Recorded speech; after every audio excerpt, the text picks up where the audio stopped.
اعوذ باللہ من الشیطان الرجیم بسم اللہ الرحمن الرحیم اللہ الذی اللہ وہ ذات ہے جس نے جعل لکم بنایا تمہارے لیے لیلا رات کو لتسکنو تاکہ تم آرام کرو فیہ اس میں والنہارا اور دن کو مبصرا دکھلانے والا ان اللہ بے شک اللہ لذو فضل بڑے فضل والا ہے علی الناس لوگوں پر ولیکن اور لیکن اکثر الناس اکثر ان میں سے لا یشکرون نہیں شکر کرتے ذالکم اللہ ربکم یہ ہے اللہ تمہارا رب خالق کل شیء جو پیدا کرنے والا ہے ہر چیز کا لا الہ الا ہو نہیں ہے کوئی معبود مگر وہی ہے فانا توفکون پھر کہاں تم پھیرے جاتے ہو کذالک اسی طرح یؤفکو پھیرے جاتے رہے الذین وہ لوگ جو کانو تھے بآیات اللہ اللہ کی آیتوں کا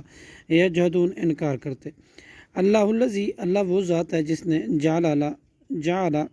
بنایا لکم تمہارے لیے ارضا زمین کو قرارگاہ والسماء اور آسمان کو بنا ان چھت وصورکم اور اس نے صورتیں بنائی تمہاری فاحسن صورکم تو بڑی اچھی بنائی تمہاری صورتیں ورزقکم اور اس نے رزق دیا تمہیں من الطیبات پاکیزہ چیزوں سے ذالکم یہ ہے ربکم تمہارا رب فتبارک اللہ سو بہت برکت والا ہے اللہ رب العالمین جو تمام جہانوں کا رب ہے هو الحی وہی ہے جو ہمیشہ زندہ رہے گا لا الہ نہیں ہے کوئی الا ہوا مگر وہی ہے فدعو لہذا تم پکارو اسے مخلصین خالص کرتے ہوئے لہو الدین بندگی کو الحمد تمام تعریفیں للہ اللہ کے لیے ہیں رب العالمین جو تمام جہانوں کا رب ہے قل آپ کہہ دیجئے انی نہیت میں بے شک روکا گیا ہوں ان کہ ادعو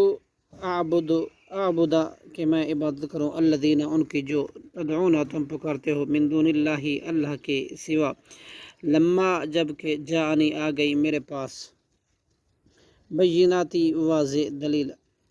من ربی میرے رب کی طرف سے وامرتو اور میں حکم دیا گیا ہوں ان اسلم یہ کہ میں فرمانبردار رہوں لرب العالمین رب العالمین کے لیے هو الذی وہی ہے جس نے خلقکم پیدا کیا تمہیں من تراب مٹی سے ثم من نطفت پھر نطفے سے ثم من علقۃ پھر جمے ہوئے خون سے ثم یخرجکم پھر وہ نکالتا ہے تم کو طفلا بچہ بنا کر ثم لتبلغوا تاکہ تم پہنچو اشدکم اپنی جوانی کو ثم لتکونوا شیوخا پھر تم تاکہ ہو جاؤ بوڑھے ومنکم اور تم میں سے کچھ من وہ ہیں جو یتوفا فوت کر دیے جاتے ہیں من قبل اس سے پہلے ولتبلغوا ویمیت اور وہ مارتا ہے فَإِذَا جَاءَ پھر جب قضا فیصلہ کر لیا امرا کسی کام کا فَإِنَّمَا تو پس یقول وہ کہتا ہے لہو اسے فیکون تو وہ ہو جاتا ہے صدق اللہ العظیم.